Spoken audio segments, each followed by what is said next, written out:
آغوش الخدمت اب تک یتیم بچوں کی کفالت میں ایک سنگ میل کی حیثیت رکھتا ہے۔ یقیناً آغوش کی خدمات سے آپ حضرات واقف ہوں گے۔ آغوش الخدمت کے 200 یتیم بچوں کا مثالی اور اقامتی ادارہ ہے، جس میں ضلع اٹک سے بالخصوص اور پورے پاکستان سے بالعموم یتیم بچے دینی اور دنیاوی تعلیم حاصل کر رہے ہیں۔ آج ہم آپ کی ملاقات آغوش کے ایک سکسیس اسٹوری سے کروانے جا رہے ہیں، جس میں بنیادی تعلیم آغوش الخدمت تک حاصل کی اور جس کی پرورش میں، جس کی تعلیم اور تربیت میں آغوش نے بنیادی اور اہم کردار ادا کیا۔ آج ہم ان کی ایک سکسیس اسٹوری انہیں کی زبانی آپ حضرات تک پہنچاتے ہیں۔ آئے ان سے ملاقات کرتے ہیں۔ السلام علیکم مجید اللہ، کیسے ہیں آپ؟ وعلیکم السلام ورحمۃ اللہ۔ آپ ٹھیک ہیں؟ ٹھیک ٹھاک الحمدللہ۔ سب سے پہلے تو ہم آپ کو خوش آمدید کہتے ہیں، شکریہ۔ اور سب سے پہلے سوال یہ کرتے ہیں کہ آپ کی زندگی کیسے گزر رہی ہے؟ سب سے پہلے تو میں اللہ کا لاکھ لاکھ شکر ادا کرتا ہوں کہ آغوش میں جب میں آیا اور یہاں پہ جو ہماری زندگی کا ہمیں ایک مقصد ملا، اس مقصد کو ہم نے سامنے مد نظر رکھتے ہوئے اس کے اوپر اپنی لائف کو ہم نے اس کو مد نظر رکھتے ہوئے گزارا، اور آج شکر الحمدللہ میری جو زندگی وہ بہت اچھی گزر رہی ہے، ایک سیٹلڈ لائف ہے میری۔ اچھا، تو اگلا سوال مجید اللہ آپ سے ہے کہ جو ایئر فورس میں آپ سلیکٹ ہوئے، تو یہ آپ کی سلیکشن کیسے ممکن ہوئی؟ کویشچن تو آپ کا بہت اچھا ہے۔ ہر سال جو ہے نا 6 ماہ بعد، ہر سال کے 6 مہینے میں جو ہے نا ایئر فورس کی ویکینسیز آتی ہیں۔ اس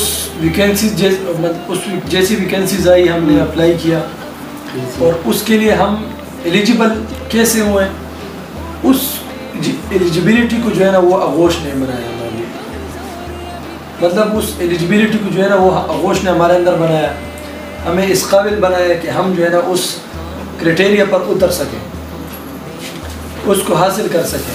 بس ہم نے اس میں اپلائی کیا، اور آپ کے علم میں ہونا چاہیے کہ 6 لاکھ اپلائرز آئے تھے وہاں پہ، پورے پاکستان میں سے 6 لاکھ اپلائرز تھے، اور اپلائی کے بعد 1800 کی سیٹیں، 1800 لڑکے سلیکشن ہوئے، مطلب ان کی سلیکشن ہوئی، شارٹ لسٹڈ ہوئے۔ پھر ان میں سے کچھ لوگ میڈیکل میں رہے، کچھ لوگ انٹرویوز میں رہے، کچھ لوگ جو ہے نا وہ ٹیسٹ میں رہ گئے۔ پھر اس کے بعد اس طرح ہوتے ہوتے ہم 1450 تک آ گئے۔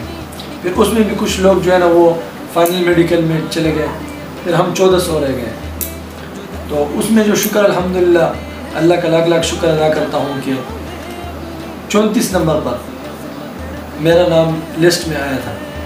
تو یہ جو سب کچھ میں نے حاصل کیا، جو مرتبہ حاصل ہوا، یہ سب آغوش کی اس سے ہوا۔ یہاں پہ ہماری پرورش ہوئی، ہم نے یہاں سے ایجوکیشن حاصل کی، ہماری تربیت یہاں سے ہوئی، اور اچھی خاصی تربیت ہماری یہاں سے ہوئی، ہم نے بہت کچھ سیکھا یہاں سے۔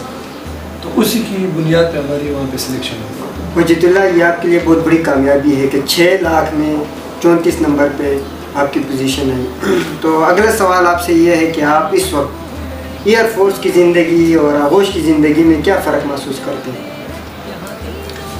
ایئر فورس کی زندگی اور آغوش کی زندگی میں تو مجھے تو کوئی فرق اتنا خاص نظر نہیں آتا ہے، کیونکہ آغوش میں جو ہماری لائف جیسے چل رہی تھی، جیسے ہماری معمول 24 گھنٹے کی جو زندگی تھی وہ گزر رہی تھی، سیم ٹو سیم وہاں پہ بھی ایسے ہی لائف ہماری گزر رہی ہے۔ اسی طرح کی روٹین وہاں پہ چلتی ہے، اسی طرح کا رہن سہن وہاں پہ ہمیں میسر ہے، اسی طرح کی فیسیلیٹیز وہاں پہ میسر ہے جو کہ ہمیں آغوش میں بھی میسر تھی، خواہ وہ آپ کی کھیل کے میدان میں ہو، خواہ آپ ایجوکیشن کے میدان میں ہو، خواہ آپ فزیکل فٹنس کے میدان میں ہو۔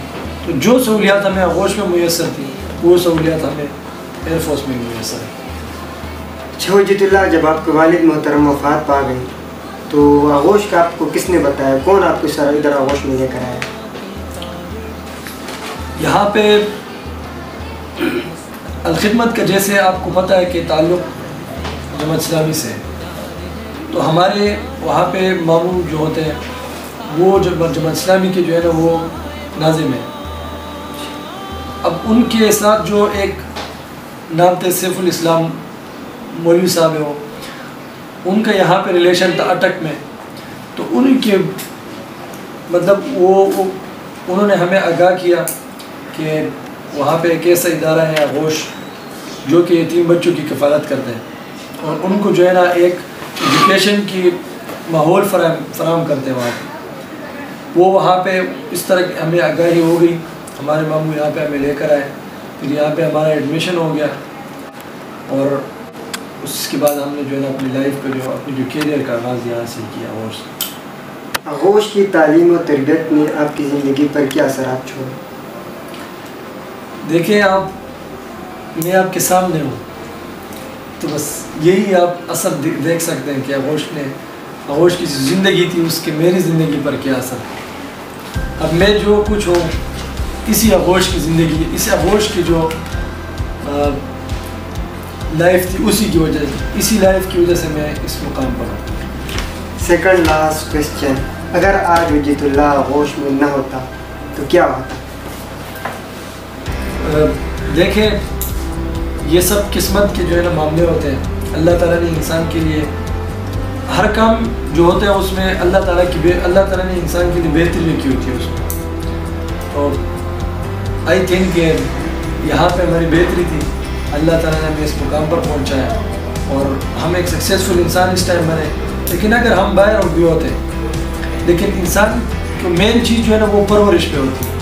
والد صاحب ہمارے فوت ہو گئے تھے لیکن ہماری والدہ نے ہماری ایسی تربیت کی کہ ہمیں والد کے نہ ہونے کا احساس مطلب انہوں نے ہمیں والد صاحب کے احساس کی کمی نہیں ہونے دی, ہماری ایسی تربیت کی.